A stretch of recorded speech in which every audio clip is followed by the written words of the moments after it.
Would you take Carlos Hyde over Philip Lindsay? Yes. No. Wow. No. Texans run defense. Look what they did to James White and the Sony Michel last week. Okay. I'm just saying that's a very good running game in New England, and they stopped them without J.J. Watt on the line. They've been getting more experience with their depth, and I don't see. Lindsley has proven to be a very good receiver out of the backfield, though, and he is deployed in such ways. So we're in a PPR league. Hyde does not touch the ball. As far as my score prediction, I do like Houston in this game, but I don't think they get the 8.5, so I'll take the Broncos with the points. Whatever, haters. So that makes Dave the lone wolf then. I'm telling you, Dave, I am telling you, at some point you have to jump on my bandwagon with these guys. You can't keep defending Bill. Bill O'Brien just beat his mentor. Whoop-de-freaking-la. You know, the sun shines on the dog's ass every once in a while, but that doesn't mean that his ass is going to get tan. Beat Belichick? Didn't he say that against the whole thing with Bill O'Brien earlier in the season, that he was one of the guys that couldn't beat Belichick?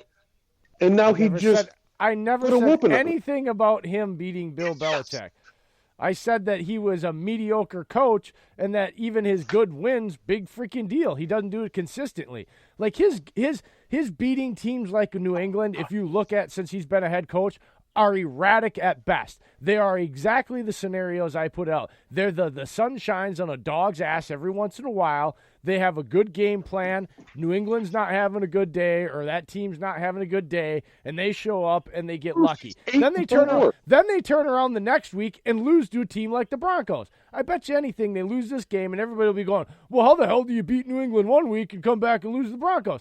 Because, Dave, I hate to tell you, but again, this is how I don't know why you argue with me about this stuff, because I do shit off of trends. The trends with the Texans, since Bill O'Brien's been the coach, they are mediocre.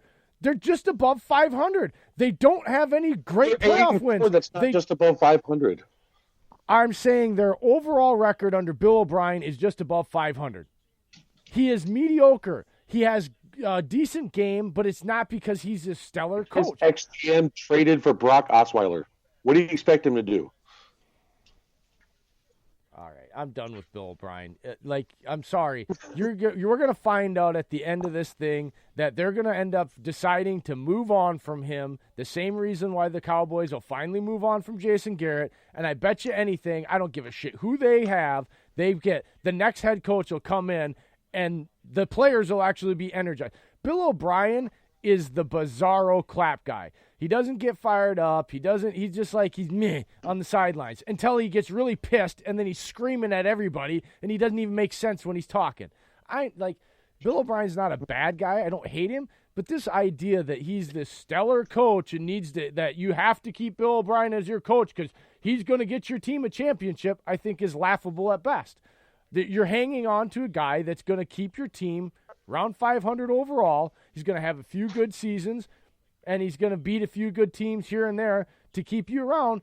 But those are the types of things that teams like this are why they're like that. Because they look at those coaches and they go, well, he beat New England. Well, he beat this team. Well, that's great. Keep him around. And you're going to beat New England once every 4 years, or beat a good team 2-3 times a year, and then get your face smashed in by teams that you got picked by 13 points again. And you might make it to the playoffs and beat a Bengals, but then you're going to have to go back to a decent team, and you'll get your face punched in like you do every year. And then you'll keep Bill O'Brien, and you'll just go through the same thing, because right now the Cowboys are the definition of insanity. They keep doing the same thing over and over again. They want to make trades. They want to go get all these stellar players and this and that, and guess what?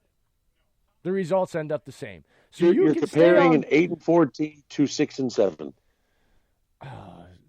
No, Dave, this is your problem. You get stuck on one thing and don't listen to me. My wife does this all the time. Over the entirety of him being the head coach. Well, you guys are a good marriage.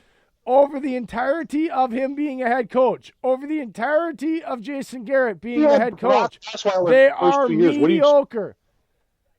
Dude, I have seen people win games with Josh Allen and Gardner Minshew. And this is the year. What's with Josh Allen? What's wrong with Josh Allen? Or, well, not Josh Allen. The other Allen. Kyle Allen, excuse me.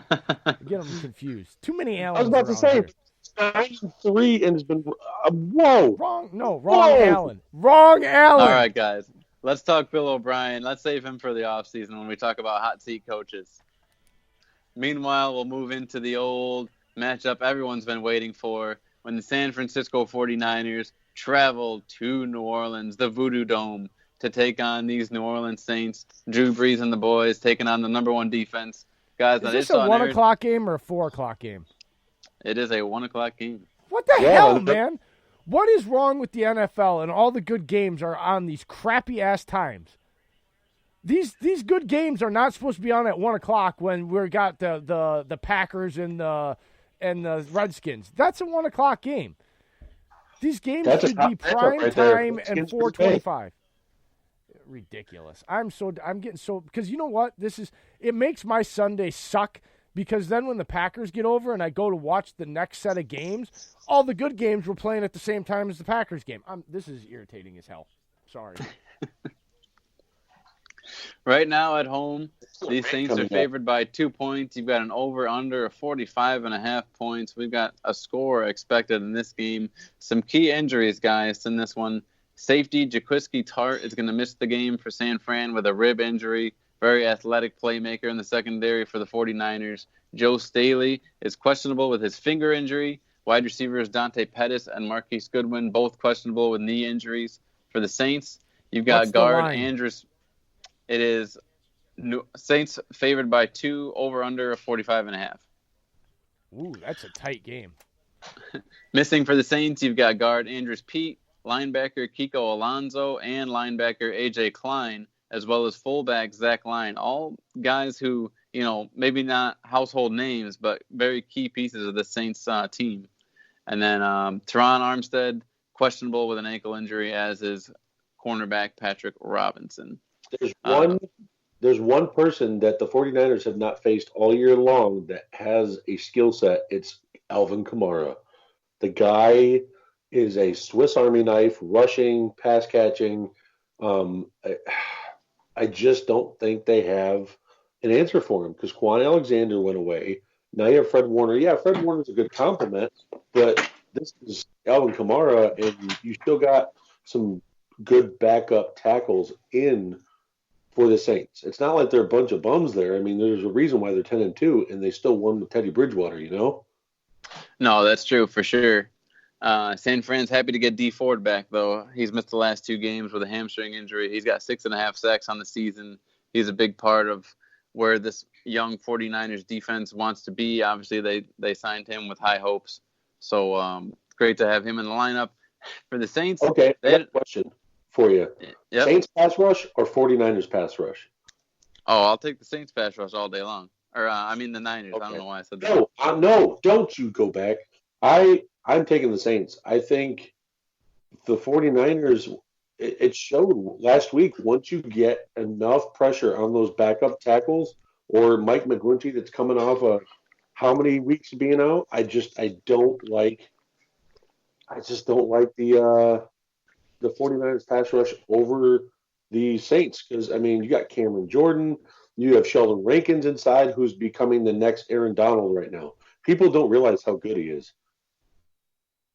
Oh, yeah. I listen, the New Orleans Saints defense is no joke either. They're giving up yardage through the air, but that's when you've had Marshawn Lattimore out of games and things like that. But, yeah, there is a familiar face coming back to New Orleans this week. They signed linebacker Manti Te'o, so you're going to see him out there today starting for New Orleans. Listen, when you talk about offensive his girlfriend too. Talk about voodoo. When you talk about offensive options for the 49ers, George Kittle is automatic. The question is, how many targets are the likes of Deebo Samuel and Emmanuel Sanders going to get? Who is going to get the most carries between Raheem Mostert, Tevin Coleman, a healthy Matt Breida back this week? So with the backfield very murky, that makes it frustrating for fantasy owners to know who to play as a running back for San Fran. And they're going to run the ball. You just don't know who they're going to give it to. Dave, do you think anyone has an edge in this backfield, or is it just kind of a dart throw? It's kind of a dart throw because you don't know which one's going to go off because it looks like Kyle Shanahan uses the running backs until he finds a hot hand. Like we've seen him use all three other running backs, and then George Wilson out of nowhere has 3 TDs. So and he's the fourth stringer. And the next thing you know, this week he'll be called the fifth string running back, which I believe they re-signed Alfred Morris on their practice squad. So I mean, there's just running backs galore there. I don't know which one would go off because, like I said, Kyle Shanahan, he'll go through his running back rotation. Whichever one produces, he'll stick with. Yeah, I think we can all agree, just real quick, going back to the Geis play, I mean, we would all rather play Geis and Jamal Williams over anyone in this Niners backfield, correct? Yeah. Yeah. You don't even know in game who's going to get the next carry, let alone week to week who's going to get, the next running back. Who knows? I mean, Mostert took 19 carries for, I believe, 146 and a tutty last week, but that was with Breida out. So, well, I fully expect if their running backs keep getting injured like this, at some point I'm gonna get a phone call up here and see if I can still put on some pads and run because I think I could run in a 4-game stretch. I could run for a few hundred yards behind in this offense. So, yeah. Who would we rather play between Deebo Samuel and Emmanuel Sanders today? Deebo's been seeming to connect with yeah, I was going to say Deebo. Emmanuel Sanders has been getting knocked out lately. Every time he takes a hit in the ribs, he goes out of the game. Well, the thing I like about Deebo is he hasn't developed into that polished receiver and route running, but this offense has found cool ways to get him the rock and give him production to help this offense overall. Like, I've seen a lot of bubbles. I've seen a lot of motions, jet sweeps with him. They are trying to figure out different ways besides just lining him up and throwing him the rock so that he is involved. Like, this is why I love, like, Shanahan and some of these guys. Deebo Samuel, as a pure wide receiver, you can't put him on the field and because he'll hinder your production. Deebo Samuel, as an overall football player at this point, he can make your offense explosive and dynamic. You just have to figure out the right ways to get him. And FYI, when you have a coaching staff that's willing to do that with the young player you've invested a high draft capital in, you build confidence in that player, and the likelihood of him developing into the guy you picked him to hopefully be is much higher than having him sit around and hoping he shows you in practice that he can just be a pure wide receiver. You are building this kid's confidence and giving your offense other things to be able to do and giving it a wider area of things that it puts out on film. Yeah, Deebo Samuel has proved over the last 4 weeks. It's took him a long time to come on. Playoff time, you can plug him in most leagues. If you're not deep, he's a good flex play. I think you get good value out of him. Now, Dave, for owners in a league where you get negative fantasy points for defensive performance, are you confident playing the 49ers defense on the road today in New Orleans? No, because you have Michael Thomas that can go off at any point. Jared Cook is a viable option that they're going to have to cart or start. Guess what? Also, too, perfect example, you got Tart out. That means Jared Cook is probably going to be playing a backup player at this position. That's true. That's true. So maybe a pivot so you'd rather play maybe the Jets at home versus Miami? No, not that at all, because I just watched the Jets get beat by the Bengals last week. And Jamal Adams just ruled out. It is hard to pivot to another defense at this point in the season, I'll say that. Like, if you were smart and picked up Green Bay a few weeks ago, I would play them over the Niners this week. But, man, it's a tough defense to pivot from. On the New Orleans side of the ball, Drew Brees has been good but not great.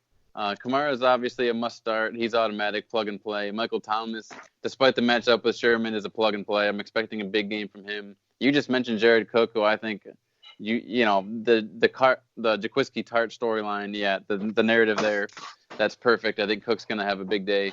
Other than that, I wouldn't trust Ted Ginn as far as I could throw him. Same thing goes for the other pass catchers in New Orleans. I don't think you can play anyone outside of Kamara, Cook, and Thomas with confidence. I mean, not even Latavius Murray, really. This Niners defense is no joke. So I think it's going to have to be a shifty guy who catches